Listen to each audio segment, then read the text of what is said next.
Good evening, D&D fans. I'm Sparkle's Devil Monster, and tonight I'll be reviewing Dragon Magazine number 10 from 1977. This is where Dragon Magazine finally starts to get its stride and begins to really become more useful to role players of today. So here is the cover art, which definitely deserves a sparkle.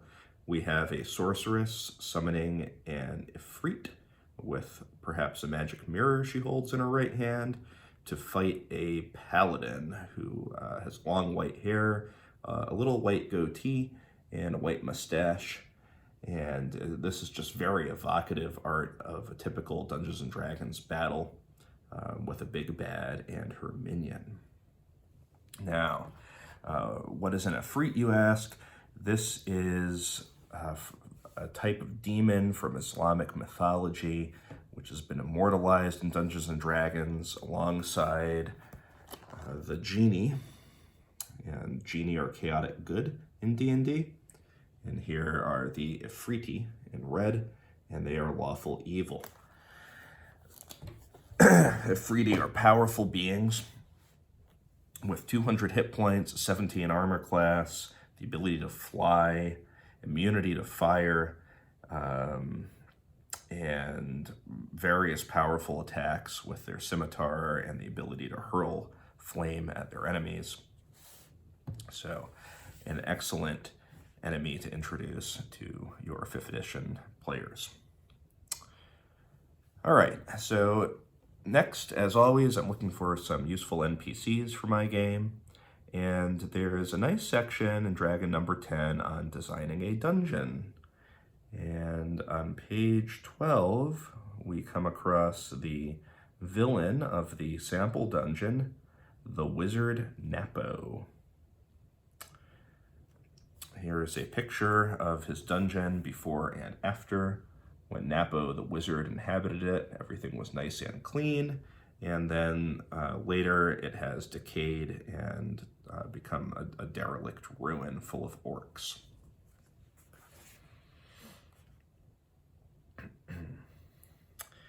I am postulating a castle on a small hill deep within a forest. About 1,000 years ago, a local tribe erected crude stone fortifications here for their women and children. The site was in use for a few centuries and then abandoned. About 400 years ago, a young, energetic wizard named Nappo claimed the site. He brought in a few hundred orcs. That's a good number for your party to fight. Just, several hundred orcs. You can go and calculate the challenge rating on that. And built the present castle on the old foundations, expanding outward and downward, because back in 1st edition, the dungeons were typically underground with many levels. Perhaps as few as 5 levels, perhaps as many as 50. If your dungeon has more than 50 levels, I don't want to hear about it. All right, the orcs were put to work creating the dungeon complex, which project continued off and on until Nappo's death. Assisted by magic, Nappo lived there for 120 years. In the 275 years since Nappo died, his orcs have continued to inhabit the place, greatly hindered by the various monsters on which Nappo loved to experiment. Their numbers are much reduced, oh good, and the castle is now a backwater area. And the author goes on to describe the different dungeon rooms that Nappo placed in there, laboratories where Nappo experimented on monsters, cages of all sizes, food storage for the beasts, kitchens, perhaps temple space, even sewers, an armory, a guard room, an arena for practice and entertainment that goes on and on, describing the various dungeon levels. So, a sprawling complex with a wizard who experiments to create more and more deadly monsters is definitely a good site for some exploration. Next, an NPC ally. Well, wouldn't you like to make friends with Count von Bombast on page 13? Was the builder a temporal ruler? Add a throne room, conference rooms, guard rooms, more secret passages. for von Bombast. And perhaps a regalia room where Count von Bombast donned his robes of state. Also rooms for visiting dignitaries and their retinues. Secret passages for von Bombast spies and assassins. Secret rooms in which von Bombast conferenced with his spies, and a chamber or two for the dignitaries to cool their heels in, while von Bombast gets settled in his gilded chair. Oh, you could make friends with a wealthy person who sends you on espionage and assassination missions.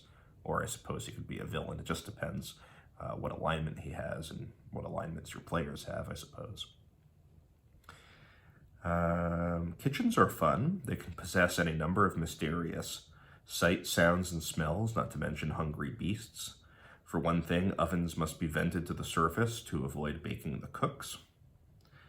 Vents, spilled spices, may smell like the burning of priestly incense, while simultaneously the wind from the vent may resemble a Gregorian chant.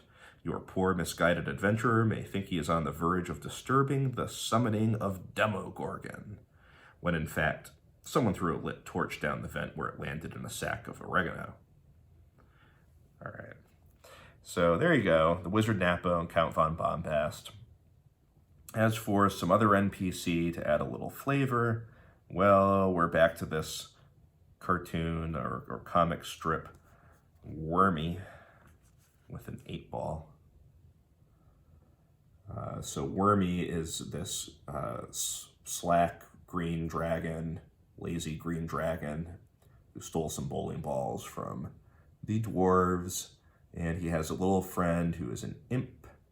The imp is named Irving, and he's just kind of his lackey. I still don't think I'm going to put them in my 5th edition game. All right, as for world building, back in the late 70s, in the beginning of D&D, the grognards responsible for D&D created things like Orgies Incorporated. So if you have too much loot in your campaign, for example, your players each have a few thousand gold pieces and they no longer have to save up for that suit of full plate armor, there are various things you could do. You could encourage them to fund sacrifices. The treasure could be offered directly to a god or demon, or the players could purchase things and sacrifice them to these powerful entities. But perhaps your players don't like sacrificing anything. So maybe they engage in a little bit of philanthropy and fund an orphanage, or donate to the church, or conduct some magical or alchemical research. If you're playing a dwarf, you could donate to your dwarf clan's hoard, build some little hobbit homes for your halflings. Other players might be more interested in this, an orgy. So we have here a whole bunch of goblins in a brothel. Lusty indulgence in wine, women, and song. Maximum expenditure is 500 gold pieces per level per night. Wow. So this is a really good way to drain all the gold out of your players' pockets. A player may orgy continuously as many days as he has constitution points. Wow. All right. So some of those tough fighter types may have a constitution score of 20. 20 straight days of partying would result in quite a hefty sum, perhaps as much as 10,000 gold pieces. So that will definitely drain the money out of their pockets. All right, and then something to spice up dungeons. Here on page 7, we have some charts on designing unique wilderness encounters. And they provide us tables to roll on as dungeon masters, giving us such things as fields, hills, rough grounds, slopes, dense brush, light woods, dense woods, marshes, streams, and ponds. If you encounter a creature with a swimming speed, there'll be a river in the field with perhaps a bridge or a ford. That is to say, a shallow section of water that players or other creatures could wade through, or perhaps cross on a fallen log or some stones, or even jump across if it's a small creek. Then we've got some random monsters. That's definitely helpful. And by random monsters, the author does not mean wandering monsters, but rather random monsters. And here's an example of the click-clacks. Kind of crab person. Crab people fighting the adventuring party. And let's say these click-clacks were not random monsters, but just a monster from the monster manual. You could flip to C and find the click-clacks. Well, then, what do you think players are going to do? They all have their own copies of the monster manual. They will flip to page, whatever, 27 for click-clacks, look it up, and say, we shout November. And the DM responds, that's right, the click-clacks fall over dead. Apparently that's how you kill them. You just shout November and the click-clacks die. Now, there aren't a lot of monsters in the monster manual that die that easily, but you see what the author's getting at here. If the players can easily look up the monster's abilities, they know whether to flee or fight, or if they fight, how to fight in order to obtain victory most easily. So you may want to actually randomize your monsters with these tables. And they're pretty in-depth. The tables not only tell you a description of the monster's physical characteristics, but also their abilities. So you may have a monster with stalk eyes, unusually long fangs, a 3-segment body that flings tail spikes, commands snakes, regenerates, and shoots web spells. Some crazy monster combinations are possible. And I really like that. That sparkles for me. I like the idea that you can just, out of whole cloth, either using these tables or not, as Dungeon Master, you're the master of your world, you can create an entirely new monster, assign it an armor class and hit points and attacks and reactions and everything else, and your players have no idea what it is because, it didn't exist until 5 minutes ago. All right. As for a spell, I didn't really find a good spell. There was kind of a discussion of magic in the section on gaining an experience level, because in first edition, you couldn't just gain a level in the middle of the dungeon. You had to finish an adventure, and then you could gain the level based on the experience, and you got experience points by gathering gold pieces, strangely enough. So the author talks about perhaps tying the gaining of a level, not to training, which some RPG systems have done, but to ritual sacrifice to the gods. So you would get this treasure hoard from the dungeon, and then you would sacrifice to the gods, and they would empower you to gain a level in your class. And then it goes on to the discussion of sacrilege. For example, if you found a druid with a mistletoe tree, I think they mean a tree where mistletoe is growing, so there is no mistletoe tree, burning that down would be sacrilegious to the druid. But, no new spell. As for a magic item, I didn't really see one. There's a mention of a poison whip, but on closer inspection, that was just a monster's special attack, not really a magic item.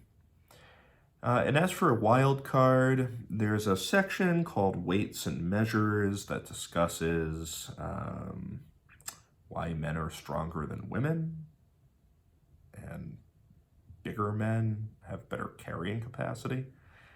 It doesn't really do too much for me. Still, though, given the efreeti on the cover, the wizard Nappo, Count von Bombast, even Orgies Inc. with all the different ways of spending money, the wilderness encounter chart to roll on, the random monsters, not just wandering monsters, but monsters that are actually random, like you just thought them up on the spot that the players can't possibly know about. That was all pretty cool, and so that's 6 sparkles, which is a passing grade, and deserves a, in this case, a coconut liqueur. So here's to you, Dragon Magazine number 10. And I hope you guys all read it. Feel free to email me, sparklesdevilmonster@gmail.com, and I will send you copies of this and any other magazine you're interested in. And see you next time for Dragon number 11.